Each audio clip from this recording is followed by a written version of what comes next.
A private equity executive turned his New York City apartment into a torture chamber of grotesque sexual violence, Manhattan prosecutors said Thursday.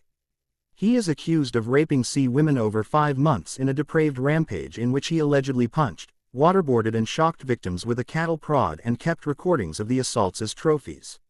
Ryan Hemphill, who remains jailed after his arrest last month, pleaded not guilty to a 116-count indictment charging him with predatory sexual assault and other crimes dating to last October. The 43-year-old, who is also a lawyer, threatened to have victims arrested or disappeared in a bid to keep them silent, prosecutors said. The defendant told these survivors that he was untouchable, Manhattan District Attorney Alvin Bragg said. The indictment makes clear that he was wrong.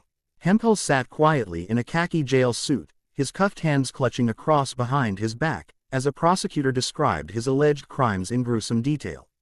If convicted, Hemphill could spend the rest of his life in prison. He was previously acquitted in 2015 of choking and holding a knife to his ex-girlfriend's throat after testifying that he enjoyed strangling her during say. We have reason to believe these C victims are only the tip of the iceberg, Manhattan Assistant District Attorney Mira Kurzer told Judge Ann E. Scherzer. Hemphill's apartment, near the Empire State Building, was outfitted with numerous surveillance cameras, and investigators have recovered images showing dozens, if not hundreds, of other women, many of them naked and blindfolded, Kurzer said.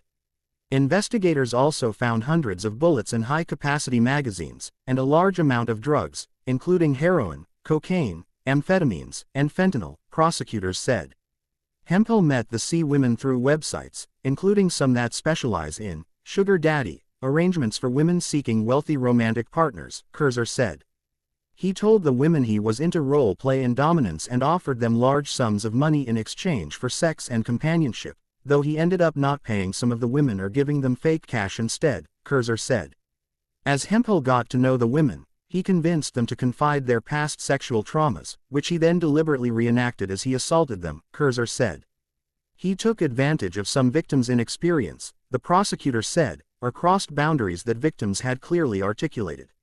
Hemphill is accused of tricking victims into ingesting substances that rendered them unable to fight back, using handcuffs and other restraints on them, wrapping their heads and faces with duct tape, slapping and punching them, and torturing them with a cattle prod and shock collar.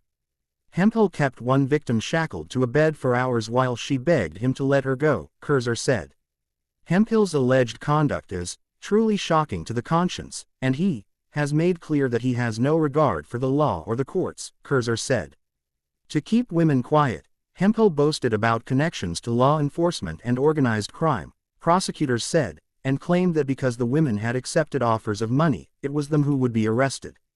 Hemphill is charged with bribing a witness and, according to prosecutors, drew up a contract in which he agreed to pay a woman $2,000 in exchange for dropping a complaint she filed with police. He is also accused of forcing some victims to record videos in which they stated that they had consented to being abused. The power imbalance in his predatory acts could not be more clear, Bragg told reporters. He wielded his law degree and money as both sword and shield, coercing and silencing survivors. The arraignment happened down the hall from disgraced movie mogul Harvey Weinstein's rape retrial.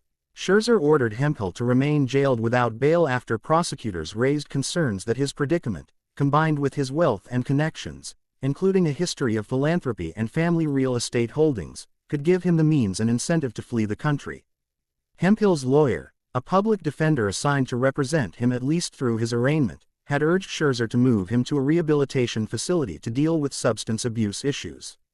Scherzer ruled that, given the fact pattern laid out by prosecutors, including efforts to dissuade by force and threats to witnesses from testifying against him, jailing him was the only way to ensure Hemphill would return to court.